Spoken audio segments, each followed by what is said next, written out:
శుభోదయం. ఈనాటి విశేషం నాగ పంచమి. వహ్నిత్వష్ట్ర హిమాద్రియా గణపతి సర్ప. పంచమి తిథికి సర్పములు ఆధిపత్యం కలిగి ఉన్నాయి. శ్రావణ మాసంలో శుక్లపక్షంలో వచ్చే పంచమి నాడు సర్పములను ఆరాధించాలి అంటుంది భారతీయ సంప్రదాయం. ఇదగం సర్పేభ్యో హవిరస్తు దుష్టం. ఈ సర్పములు భూమి, ఆకాశము, అంతరిక్షము, మరుత్పథము ఎక్కడెక్కడ చూసినా కూడా అంతా ఆవరించి ఉంటాయి, అంతటా ఉంటాయి అని కూడా వేదం చెబుతుంది. ముఖ్యంగా తెలుగువారిలో ఉత్తర భారతదేశానికి దక్షిణ భారతదేశానికి పోలికలుగా చూస్తే అంతటా కూడా సర్పాన్ని ఆరాధించే సంస్కృతి ఉన్నా కూడా ప్రత్యేకించి తెలుగువారిలో దక్షిణాదిన సర్ప సంబంధితమైన ఆరాధనలు ఎక్కువ. నాగజాతి ఉత్తర భారతదేశంలో వ్యాపించి ఉండగా దక్షిణ భారతీయులు నాగములను అర్చిస్తారు.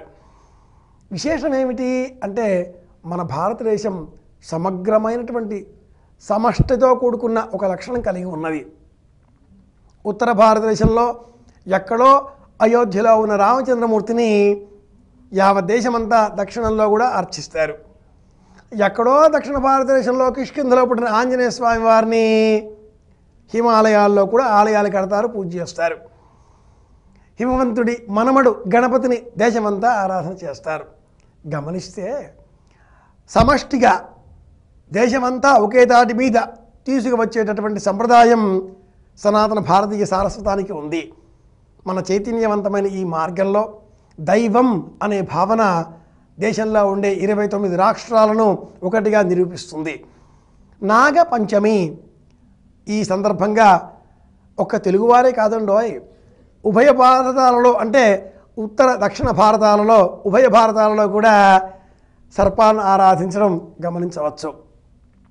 దీనికి గరుడ పంచమి అనే పేరు కూడా ఉంది. అదేమిటి? సర్పములకు శత్రువు గరుత్మంతుడు కదా, ఏదో విశేషం ఉంది. నిజానికి ఈ మాసంలో వర్షాలు బాగా కురిసి శ్రావణ మాసం వర్ష ఋతువు కనుక నేల దున్నడానికి అనువుగా ఉంటుంది. రైతు పొలాలను దున్ని వ్యవసాయం చేసే నిమిత్తమై విత్తనాలు నాట్లు వేసే కాలం ఇది. ఆర్ద్ర నక్షత్రం వర్షాలు కురుస్తాయి, దరిద్రం పోతుంది అంటూ పొలాలు దున్నుకునే కాలం ఇది. ఈ నాగుల పంచమికి సంబంధించి ఒక చక్కని కథ కొన్ని ప్రాంతాల్లో ఉంది. ఈరోజు ఉపవాసం ఉండి పుట్టకు వెళ్ళి పాలు పోసి పిల్లలకు రక్ష కడతారు. ఆ సమయంలో పిల్లలను కూర్చుండబెట్టుకొని వారికి ఒక కథ చెబుతారు. ఆ కథ ఏమిటి అంటే, పూర్వం ఒక దేశంలో ఒక బ్రాహ్మడు ఉండేటటువంటి వాడు. అది కేరళ ప్రాంతం. ఆ బ్రాహ్మడు వ్యవసాయం కోసం పొలానికి వెళ్ళాడు. ఆ పొలంలో అతడు వ్యవసాయం చేసే నిమిత్తమే పొలాన్ని దున్నుతూ ఉండగా ఆ నాగలి కర్రకు తాకి పొలంలోని ఒక కలుగులో ఆడపాము కొన్ని గుడ్లను పెట్టి ఉంచింది. ఆ గుడ్లన్నీ చితికిపోయాయి, అవన్నీ మరణించాయి. దాంతో ఆ ఆడపాముకు చాలా కోపం వచ్చేసింది. ఇంటికి వచ్చింది. ఇంట్లో ఉండే అతడి సంతానాన్ని కరిచి చంపేసింది. అది తెలియని ఆ బ్రాహ్మడు వ్యవసాయం పూర్తి చేసుకున్నాడు. పెద్ద కూతురి వివాహం జరిగింది కాబట్టి వ్యవసాయం క్షేత్రం నుంచి తన ఇంటికి వెళ్ళాడు. ఆ కూతురి ఇంటికి వెళ్ళాడు. అయితే ఈ పాము అతడిని కూడా అనుసరిస్తూ ఆ ఇంటి దాకా వెళ్ళింది.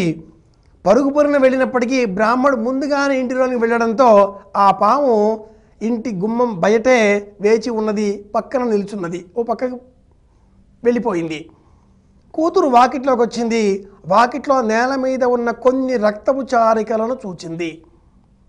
పాము ఆ ఇంటిలోకి ఎందుకు వెళ్ళలేకపోయింది అంటే, ఆ ఇంటి గుమ్మానికి ఇరువైపునా కూడా ఆ కుమార్తె, బ్రాహ్మడి కుమార్తె నాగుల పంచమి వ్రతాన్ని పాటించి సర్పములను లిఖించింది.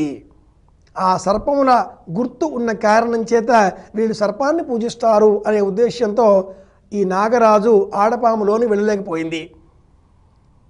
దాంతో ఆ బ్రాహ్మడి కుమార్తె జరిగిందంతా కూడా గ్రహించి తన తండ్రి చేత సంకల్పం చేయించి ఆ పిమ్మట ఉపవాస వ్రత దీక్ష పాటించే విధంగా ఒప్పించింది. ఆ నాగరాజులను నాగదేవతలను అర్చన చేయించింది తండ్రి చేత. ఆ పూజ చేత ఆడపాము తన పిల్లలు కోల్పోయినప్పటికీ కొంత ఉపశమింపజేసుకోగలిగింది. పోనీలే అని వెళ్ళిపోయింది. ఆ పిమ్మట కుమార్తె కొంత చలిమిడిని కొన్ని పేలాలను తండ్రి చేతికి ఇచ్చింది. తండ్రి ఇంటికి వచ్చాడు. ఆ పేలాలను చనిపోయిన తన సంతానం కళేబరాల మీద చల్లాడు. దాంతో వాళ్ళంతా లేచి కూర్చున్నారు. ఈ కథ చెప్పి ఇంట్లో ఉండే పిల్లలందరికీ కూడా నాగరక్ష నాగరక్ష నాగరక్ష అని 3 సార్లు చెప్పి 5 వరుసల దారాన్ని, ఏమండి తోరం ఎప్పుడు 5 వరుసలు ఉండాలి. ఈ దేహం 5ంటితో ఏర్పడి ఉంటుంది. నీరు, నిప్పు, గాలి, ఆకాశం, పృథివీ. ఈ 5ంటికి ప్రతీకగా 5 వరుసల తోరాన్ని, దారాన్ని, ముడులు వెయ్యని దానిని అలా చేతికి చుట్టి ఆ పిమ్మట ముడి వేస్తారు. అది నాగరక్ష అని చెబుతారు. ఇది ఈనాటి విశేషం. నాగ పంచమి. వ్రతాలను తెలుసుకుందాం, పాటిద్దాం, సంప్రదాయాన్ని భావితరాల వారికి తెలియజేద్దాం, అందరి క్షేమాన్ని కోరుకుందాం అని విన్నవిస్తూ మరిన్ని విశేషాంశాలతో మళ్ళీ రేపు కలుసుకుందాం అని కోరుకుంటూ శుభమస్తు.